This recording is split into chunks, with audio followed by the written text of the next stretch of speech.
बातमी आहे आर्थिक आरक्षणासंदर्भातली। आर्थिक आरक्षणावरती सुप्रीम कोर्टामध्ये निकाल वाचनाला सुरुवात झाली आहे। मोदी सरकारच्या 10% आरक्षणावरती निकाल वाचन आता सुरू झालंय। आर्थिक आरक्षण घटनाविरोधी नाही असं न्यायमूर्ती माहेश्वरी यांनी युक्तिवाद केलेला आहे। आर्थिक आरक्षण वैध असल्याचं देखील दोन्ही न्यायमूर्तींचं एकमत झाल्याचं आपल्याला पाहायला मिळतंय। न्यायमूर्ती माहेश्वरींशी न्यायमूर्ती बेला त्रिवेदी देखील या संपूर्ण युक्तिवादाला सहमत असल्याचं आपल्याला पाहायला मिळतंय। तर मोदी सरकारने दिलेल्या 10% आर्थिक आरक्षणाचा सर्वोच्च न्यायालयामध्ये आज निर्णय होणार आहे। सर्वोच्च न्यायालयाच्या घटनापीठाने दीर्घ सुनावणी केल्यानंतर हा निकाल राखून ठेवलेला होता। निकाल वाचनाला आता सुरुवात झाली आहे। 103वी घटना दुरुस्ती वैध की अवैध याचा आज निर्णय होणार आहे। सरन्यायाधीश उदय ललित यांच्या निवृत्तीआधी हा महत्त्वाचा निर्णय आज होणार आहे। त्यामुळे अतिशय महत्त्वाची अपडेट या क्षणाला आपण पाहतोय ती म्हणजे आर्थिक आरक्षणासंदर्भातली आर्थिक आरक्षणावरती सुप्रीम कोर्टामध्ये निकाल वाचनाला सुरुवात झालेली आहे। मोदी सरकारच्या 10% आरक्षणावरती निकाल वाचनाला सुरुवात झालेली आहे। आर्थिक आरक्षण घटनाविरोधी नाही असं न्यायमूर्ती माहेश्वरी यांनी युक्तिवाद केलेला आहे। आर्थिक आरक्षण वैध असल्याचं दोन्ही न्यायमूर्तींचं एकमत झाल्याचं आपल्याला पाहायला मिळतंय। न्यायमूर्ती माहेश्वरींशी न्यायमूर्ती बेला त्रिवेदी देखील या युक्तिवादाशी सहमत असल्याची माहिती समोर आली आहे। आर्थिक आरक्षणासंदर्भातली अतिशय महत्त्वाची अपडेट या क्षणाला आपण लोकशाहीवरती पाहताय। मोदी सरकारने दिलेल्या 10% आर्थिक आरक्षणाचा सर्वोच्च न्यायालयामध्ये आज निर्णय होणार आहे आणि याच निर्णयाला आता निकाल वाचनाला सुरुवात झालेली आहे। मोदी सरकारच्या 10% आरक्षणावरती निकाल वाचनाला आता सुरुवात झाली आहे। सर्वोच्च न्यायालयाच्या कामकाजाच्या यादीनुसार 5 न्यायमूर्तींचं हे घटनापीठ आहे। निकाल मात्र वेगवेगळे दिसत आहेत। युक्तिवाद वेगवेगळ्या पद्धतीने पाहायला मिळतोय। न्यायमूर्ती उदय ललित आणि न्यायमूर्ती दिनेश माहेश्वरी यांचे निकाल पत्र 1 आहे आणि याशिवाय न्यायमूर्ती बेला त्रिवेदी, न्यायमूर्ती रवींद्र भट आणि न्यायमूर्ती पारडीवाला या 3 न्यायमूर्तींचे वेगवेगळे निकालपत्र दिसत आहेत। अनेकदा एकाच बाजूने निकाल असला तरी वेगळ्या मुद्द्यांवरती सहमती असल्यास निकालपत्र वेगळे असू शकतात। मात्र या क्षणाची महत्त्वाची अपडेट येते ती म्हणजे आर्थिक आरक्षणावरती सुप्रीम कोर्टात वैध आहे। 5 पैकी 4 न्यायमूर्तींकडून आरक्षण वैध असल्याचं म्हटलेलं आहे। मोठी अपडेट या क्षणाची हाती येते। आर्थिक आरक्षण घटनाविरोधी नाही असं देखील युक्तिवाद समोर आलेला आहे। 50% मूळ हा महत्त्वाचा आहे आणि आर्थिक आरक्षणावरती सुप्रीम कोर्टामध्ये निकाल वाचनाला सुरुवात झालेली आहे। युक्तिवाद समोर येत आहेत आणि युक्तिवाद आपण या स्क्रीनवरती या क्षणाला पाहतोय। मोदी सरकारच्या 10% आरक्षणावरती निकाल वाचनाला सुरुवात झालेली आहे। युक्तिवाद सुरू झालेला आहे। आर्थिक आरक्षण घटनाविरोधी नाही असं न्यायमूर्ती माहेश्वरी यांनी युक्तिवाद केलेला आहे। 5 पैकी 4 न्यायमूर्तींकडून आरक्षण वैध असल्याचं युक्तिवाद करण्यात आलेला आहे। 4 न्यायमूर्तींचा युक्तिवाद हा एकमत झाल्याचं आपण पाहतोय।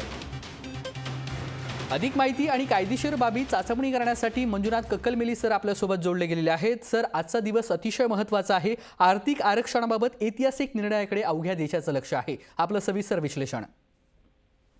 नक्कीच तेजस्वी, आपण जर बघितलं तर मला वाटतं 2019 पासून ह्याबद्दल अपडेट्स येत आहेत। 2019 साली जेव्हा हा अमेंडमेंट आणण्यात आला त्यावेळी चोही बाजूने ह्याच्यावर टीका करण्यात आली होती। कारण मूळ म्हणजे 50% आरक्षणाचा सेलिंग जो आहे भारत देशामध्ये, आपला 50% आरक्षणाचा जो सेलिंग इंदिरा सर्वे जजमेंटनुसार दिली गेलेली होती, त्याला कुठेतरी हे व्हायलेट होतं आणि केंद्र सरकारनं जो 10% आरक्षण दिलेला हे फक्त एक लॉलीपॉप दाखवण्यासाठीचा आहे असं एक टीका ह्याच्यावर केली जात होती।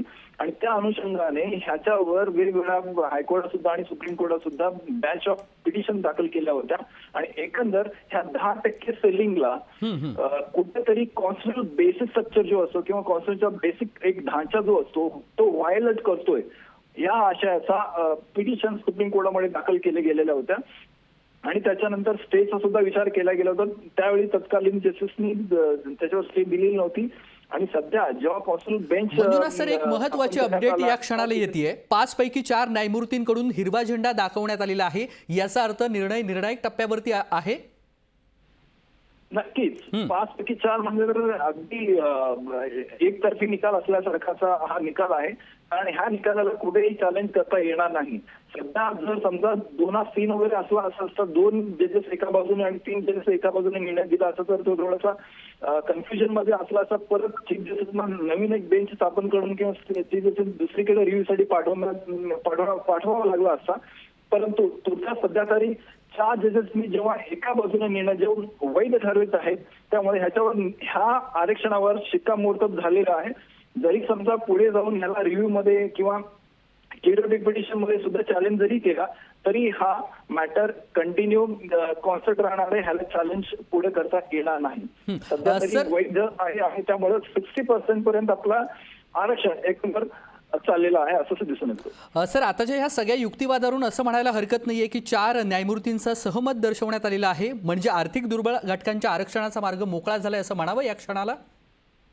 नक्की, अर्थातच कारण बघा 50% जो एक सेलिंग होता हे वेगवेगळ्या कास्टसाठी, समाजासाठी, कम्युनिटीसाठी होता, परंतु जो आर्थिक बाबीनं ज्या समाजामध्ये मोस्टली ओपन कॅटेगरीमध्ये जे समाज आहे त्याला आर्थिक बाबीनं कुठेतरी ते कमी पडते, त्यांना कुठेतरी आपण उचलून द्यायला हवं. ते कॉन्स्टिट्यूशन त्यासाठी कॉन्स्टिट्यूशन बद्दल सुद्धा एक राईट त्यांना सुद्धा दिलेली आहे. या अनुषंगाने 10% इंट्रोड्यूस केला गेलेला होता. त्या अनुषंगाने ह्या सगळ्या बाबीचा विचार करून सुप्रीम कोर्टाचा निर्णय सध्याचा आपण पाहतोय. सर, या सगळ्या प्रकरणाकडे तुम्ही कसं पाहताय? आर्थिक आरक्षणाचं काय महत्व आहे या प्रकरणाचं आणि अर्थात निकालाचं? काय दुर्गामी परिणाम होतील यानंतर?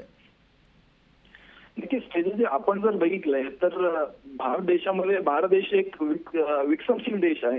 त्याच्यामध्ये आपण असं म्हणू शकत नाही की सर्वांकडे एक आर्थिक सुबकता आहे आणि त्यामुळे सर्वजण एखादी फीज, ट्युशन फीज असेल, एखाद्या कॉलेजची फीज असेल तेवढं पे करून हायर एज्युकेशनसाठी किंवा एखाद्या नोकरीमध्ये मी एखादी फीज देऊन जागा मिळू शकतो अशी सोय सध्या तरी सगळ्या समाज स्तरामध्ये नसल्यामुळं सध्या जो 10% सेलिंग जो आहे हा स्पेशली जो इकॉनॉमिकली वीकर सेक्शन आहे त्यांच्यासाठी खूप महत्वाचा निकाल असणार आहे. कारण त्या आधारे सर्व संस्थांमध्ये एक्सक्लुडिंग जे मायनॉरिटी सोशल एज्युकेशन असतील त्याच्यामध्ये हा आरक्षण लागू नाहीये, परंतु इतर ज्या संस्था आहेत, ज्या शासकीय संस्था आहेत आणि इतर जे ऍडेड संस्था आहेत त्या सगळ्या संस्थांमध्ये 10% आरक्षण हे बाकी जे अप्पर कास्ट असलेले ओपन कास्ट मधल्या विद्यार्थ्यांना ह्याच्यामधून त्यांना शैक्षणिक पुढे जाण्यासाठी किंवा पुढच्या हायर एज्युकेशन घेण्यासाठी खूप महत्वाचा पायंडा असणार आहे, खूप महत्वाचा पाऊल ह्या दिशेने पडलेला आहे. त्यामुळं सध्या ह्या जो वीकर सेक्शन आहे त्यांना कुठेतरी एक रिलीफ केंद्र सरकारने दिलेला होता आणि त्याला शिक्कामोर्तब सध्या सुप्रीम कोर्टाने केल्याचे आपल्याला दिसून येतोय. सर, या 4 पैकी एक न्यायमूर्तींचं असहमत आहे, ते म्हणजे न्यायमूर्ती रवींद्र भट आर्थिक आरक्षणाशी असहमत आहेत. 4 पैकी एक न्यायमूर्तींनी असहमत दर्शवलेलं आहे. यावरती आपल्याला काय वाटतंय? नक्कीच, आता जजेस प्रत्येकांचे ओपिनियन्स, प्रत्येकांचे पॉइंट ऑफ व्ह्यू ह्या वेगळे असतात अगदी. आणि प्रत्येक जज, आपली ज्युडिशियरची खासियत हीच आहे की प्रत्येक जज हा आपल्या पद्धतीने आपापल्या विचारसरणीने आपला न्यायदान तो करत असतो. आणि त्या अनुषंगाने आता जेव्हा रवींद्र भटांनी ज्या पद्धतीने त्यांचा निर्णय दिलेला तो त्यांचा वैयक्तिक जजमेंट असणार आहे आणि त्यामुळं त्या निर्णयाचा फारसा इफेक्ट ह्याच्यावर येऊ शकत नाहीये, परंतु त्याचं ऑब्झर्वेशन काही ना काही त्याच्या इम्प्लिकेशन ह्या ऑर्डरवर येतील. बट ह्या आरक्षणावर त्याचा काही इम्प्लिकेशन येऊ शकत नाही. Y? Because majority of opinion जे आहे, वर्डिक्ट जो आहे 4-1 असा असल्यामुळे त्यांच्या ओपिनियनला इथं 2 असणार आहे. त्यामुळं त्यांचा जो ओपिनियन असणार आहे तो that is an individual opinion, त्यांचा जो इंडिव्हिज्युअल जजमेंट आहे. आता सुरुवातीला जस्टिस ललितांनी सगळ्यांना इंडिव्हिज्युअली न्याय निर्णय देण्यास इन्व्हाइट केले होते, त्यानुसार सगळ्यांनी दिले आणि एका बाजूने दिला. आता ह्याचा अर्थ हा जजमेंट, सध्याचं जजमेंट हा चॅलेंज होऊ शकत नाही, होऊ शकतं असं नाही होऊ शकत, परंतु सध्या जो 4-1 दिलेला आहे हे कन्फर्मिटीकडे जाते. सर, हे आर्थिक दुर्बळ घटकांसाठी किती महत्वपूर्ण निर्णय असेल? नक्कीच, आपण मगाशी सुद्धा बोलत होतो 50% सेलिंग मध्ये जेव्हा आपण जर कॅटेगरी ते समाजनिहाय आणि जातीनिहाय हे आरक्षण होतं आणि त्यावेळी हे 10% जो कॅटेगरी येतो हा टोटली एक इकॉनॉमिकली वीकर सेक्शन साठी असल्यामुळं आता पुढे येणाऱ्या एज्युकेशन सिस्टीम मध्ये त्यांना जर समजा माझ्याकडे टॅलेंट आहे, मला 90 मार्क मिळालेली आहे आणि एखाद्या लोअर कास्टला किंवा SC ST कॅन्डिडेटला 50% मिळालेले आहे, त्याच्या ठिकाणी फक्त बिकॉज त्याला 50% मिळाले होते म्हणून तो SC होता, ST होता म्हणून त्याला एखादा ऍडमिशन मिळायचा, परंतु 90% वाल्याला त्यामुळं मिळत नव्हतं. फक्त तो ओपन आहे म्हणून त्याला मिळत नव्हतं, परंतु आता ते 10% आरक्षण त्यांच्यासाठी दिले असल्यामुळं 90%ला जर ऍडमिशन मिळत नसेल तर 10%च्या मार्फतून त्या कॅन्डिडेटला त्याचं ऍडमिशन मिळू शकतं. त्यामुळं हा जो एक गॅप ह्या वेगवेगळ्या समाजांमध्ये ह्या आरक्षणामुळे निर्माण झालेला होता, कुठंतरी हा 10% निर्णय ह्या सगळ्या संविधानात जस्टिफाय करू शकतं असं मला वाटतं. सर, पण ह्या सगळ्या निर्णय अगदी निर्णायक टप्प्यावरती असताना ह्या सगळ्या निर्णयाकडे तुम्ही कशा पद्धतीने पाहताय? या सगळ्या सामाजिक आणि राजकीय सगळ्या घटकांवरती या निर्णयाचा किती परिणाम होऊ शकतं? ह्याचे दोन इम्प्लिकेशन्स आहेत. एक सामाजिक आणि एक न्यायिक येऊ शकतात. सामाजिक ह्याच्यामध्ये एक विकर सेक्शन, जो इकॉनॉमिकली विकर सेक्शन आहे, मगाशी मी बोलतो ओपन कॅटेगरीमध्ये जे लोक नाही त्यांना हा दिलासादायक असणार आहे. आणि न्यायालयाच्या ह्याच्यामध्ये एक लँडमार्क आणि एक वेगळं जजमेंट जे अनएक्सपेक्टेड होतं लोकांना, की 50% सेलिंग कधीही ब्रीच होऊ शकत नाही. त्यामुळं काय, बिकॉज 50% म्हणलं तर कुठेतरी कॉन्स्टिट्युशनल बेसिक स्ट्रक्चर जो आहे त्याला हे व्हायलेट करतं. ऍडिशनल दिलेला जो आरक्षण असणार आहे, 50%च्या पलीकडे दिलेला आरक्षण हा कॉन्स्टिट्युशनल बेंचला कुठेतरी व्हायलेट करतं. सॉरी, कॉन्स्टिट्युशनल जो बेसिक स्ट्रक्चर आहे त्याला कुठेतरी व्हायलेट करतं. हा सर्वात महत्वाचा प्रश्न न्यायालयापुढे होता. परंतु न्यायालय ह्या सगळ्या गोष्टीचा उहापोह करत असताना अनुच्छेद 15 आणि 16 अन्वये ज्या आरक्षण दिलेली आहे, अनुच्छेद 15 आणि 16 मध्ये अनुक्रमे 6 नंबरला ही आरक्षणाची तरतुदी त्यांच्यामध्ये केली गेलेली आहे. न्यायालयाच्या दृष्टिकोनातून जेव्हा इंता सर्वेचं जजमेंट आपण समोर ठेवतो तो 50% सांगतो आणि 10% हे कसं व्हॅलिड होऊ शकतं ह्याच्याबद्दल सुद्धा लिगली एक्सप्लेनेशन जजमेंट्स मध्ये त्यांनी दिलेली आहे. त्याचा अर्थ असा की आता सध्या मगाशी सुद्धा मी म्हणत होतो की 50% मध्ये हे वेगवेगळ्या कम्युनिटीसाठी कव्हर करतं, परंतु जो इकॉनॉमिकली विकर सेक्शन आहे त्याच्यासाठी कुठलीही प्रोव्हिजन्स, रिझर्वेशनची प्रोव्हिजन्स कुठे केली गेलेली नव्हती. आणि ह्या अनुषंगाने आताच्या आरक्षणाच्या मुळे त्या सेक्शनला कुठेतरी जस्टिफाय आपल्याला करता येतं. ह्या एका तरतुदीवरून, ह्या एका मुद्द्यावरून मला वाटतं सुप्रीम कोर्टाने 4 वर्सेस 1 असं जजमेंट सध्या दिलेलं आहे.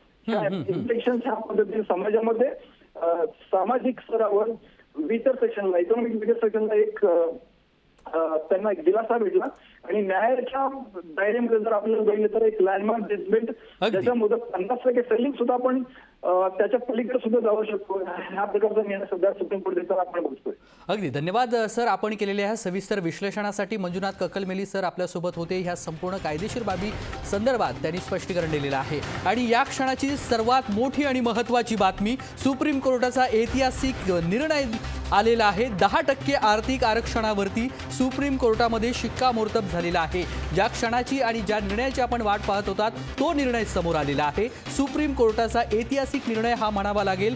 10% आर्थिक आरक्षणावरती सुप्रीम कोर्टामध्ये आता शिक्कामोर्तब झालेला आहे. सकाळी 10:30 वाजता निकाल वाचनाला सुरुवात झालेली होती. अर्थात हे निकाल वाचन निर्णायक टप्प्यावरती होतं आणि अतिशय महत्त्वाची अपडेट ती म्हणजे आर्थिक दुर्बल घटकांचं आरक्षण कोर्टामध्ये वैध ठरलेलं आहे.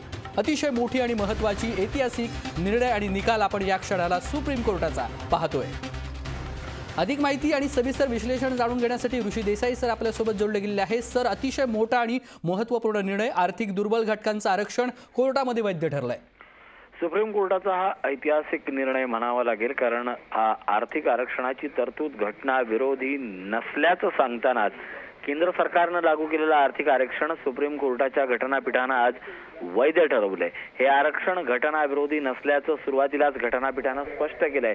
त्यामुळे हा निर्णय अतिशय महत्त्वाचा आहे. आणि सगळ्यात महत्त्वाचं म्हणजे 50% जी आरक्षणाची अट आहे त्याला धक्का बसत नाहीये. SC ST OBC यांना अगोदरच आरक्षण दिलं आहे. त्यामुळे संपूर्ण आरक्षणाकडे नव्यानं पाहण्याची गरज असल्याचं न्यायमूर्ती बेला यांनी म्हटलंय. आणि या निकालादरम्यान 4 न्यायमूर्तींनी याला सहमती दर्शवली आहे. ज्या प्रतिक्रिया येत आहेत त्यानुसार अनेकांनी या निर्णयाचं स्वागत केलेलं आहे आणि ही अपेक्षा होती. मुळात हा सगळा प्रकार काय आहे आणि कशासाठी झालाय हे आपण समजून घेतलं पाहिजे. आर्थिकदृष्ट्या दुर्बल घटकांच्याच, म्हणजे ज्याला सामान्य भाषेत आपण EWS म्हणतो, त्या आरक्षण वैधतेवर सर्वोच्च न्यायालयानं आज हा निकाल दिलेला आहे.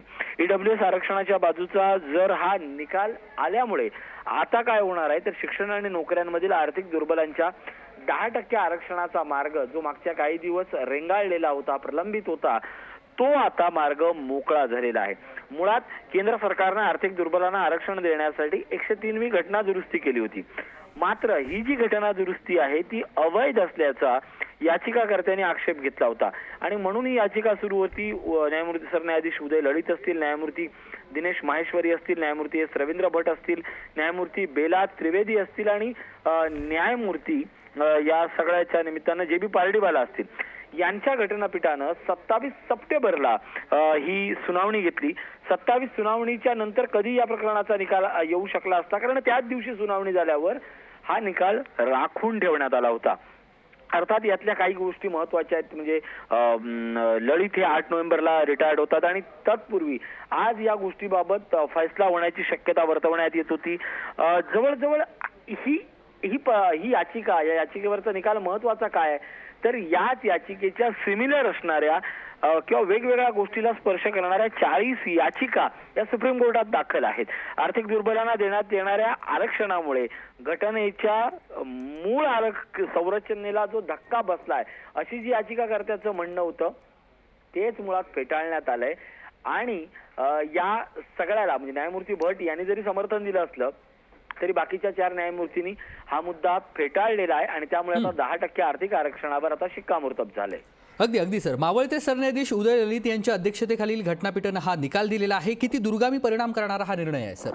अर्थातच यातली पहिली लाईन हीच आहे की सुप्रीम कोर्टाच्या निकालामुळे देशभरात आर्थिक आरक्षण लागू करण्याचा मार्ग मोकळा झालाय. जे केंद्र सरकारनं म्हटलं होतं, केंद्र सरकारनं 103व्या घटनेत दुरुस्ती करून सवर्ण प्रवर्गातील आर्थिकदृष्ट्या मागास घटकांना जी आरक्षणाची तरतूद केली होती, त्या अनुषंगाने आजचा निकाल हा अत्यंत महत्वाचा होता. मुळात सुप्रीम कोर्टाच्या निकालाचे दूरगामी परिणाम होणार आहेत. राज्यघटनेत सामाजिकदृष्ट्या मागास जाती जमातींसाठी आरक्षणाची तरतूद होती.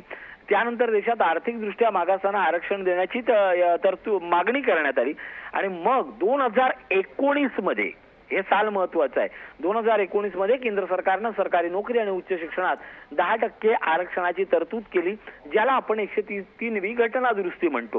केंद्र सरकारच्या या निर्णयाविरोधात नंतर मात्र 40 याचिका दाखल झाल्या. या प्रकरणाला वेग कधी आला, तर उदय ललित यांनी सरन्यायाधीश पदाची धुरा हाती घेतल्यानंतर तातडीने हे प्रकरण घटनापीठासमोर आणलं, त्याची सुनावणी घेतली. मागच्या सप्टेंबर महिन्यापासून या प्रकरणाची सुनावणी सुरू होती. आज न्यायमूर्ती दिनेश माहेश्वरी यांनी पहिल्यांदा निकाल वाचनास सुरुवात केली आणि त्यांच्या निकालपत्रात उदय ललित यांच्या निकालपत्राचा समावेश होता. माहेश्वरी यांनी असं म्हटलं की आर्थिक आरक्षण हे घटनेच्या मूलभूत तत्वाचं उल्लंघन करत नाही. आर्थिक आरक्षण घटनाविरोधी नसल्याची टिप्पणी त्यांनी केली. त्यामुळे EWS आरक्षण हे 50% आरक्षणाच्या मर्यादेचं उल्लंघन करत नसल्याचं स्पष्ट झालं आणि त्याच वेळी कुठेतरी आरक्षण मिळणार असं नक्की झालं होतं. अर्थात या आरक्षणामुळे घटनेच्या मूलभूत तत्वांचं उल्लंघन होत नसल्याचं आता पुन्हा एकदा समोर आलंय. अगदी धन्यवाद ऋषी सर, आपण केलेल्या ह्या सविस्तर विश्लेषणासंदर्भात. केंद्र सरकारनं लागू केलेलं आर्थिक आरक्षण वैध असून ही आरक्षण घटनाविरोधी नसल्याचा निकाल घटनापीठानं दिलेला आहे. अतिशय मोठा आणि ऐतिहासिक निर्णय म्हणावं लागेल. 5 न्यायमूर्तींच्या घटनापीठानं हा ऐतिहासिक निकाल दिलेला आहे आणि मावळते सरन्यायाधीश उदय ललित यांच्या अध्यक्षतेखालील घटनापीठानं हा ऐतिहासिक निकाल दिलेला आहे. सरन्यायाधीश उदय ललित यांचा आज कामकाजाचा शेवटचा दिवस आहे आणि केंद्र सरकारनं 103वी घटना दुरुस्ती करून सवर्ण प्रवर्गातील आर्थिकदृष्ट्या मागास गटांना आरक्षणाची तरतूद केलेली होती आणि 5 न्यायमूर्तींपैकी 4 न्यायमूर्तींनी आर्थिक आरक्षणाच्या बाजूनं हा निकाल दिलाय. सुप्रीम कोर्टाच्या निकालामुळे देशभरामध्ये आर्थिक आरक्षण लागू करण्याचा मार्ग आता मात्र मोकळा झालाय.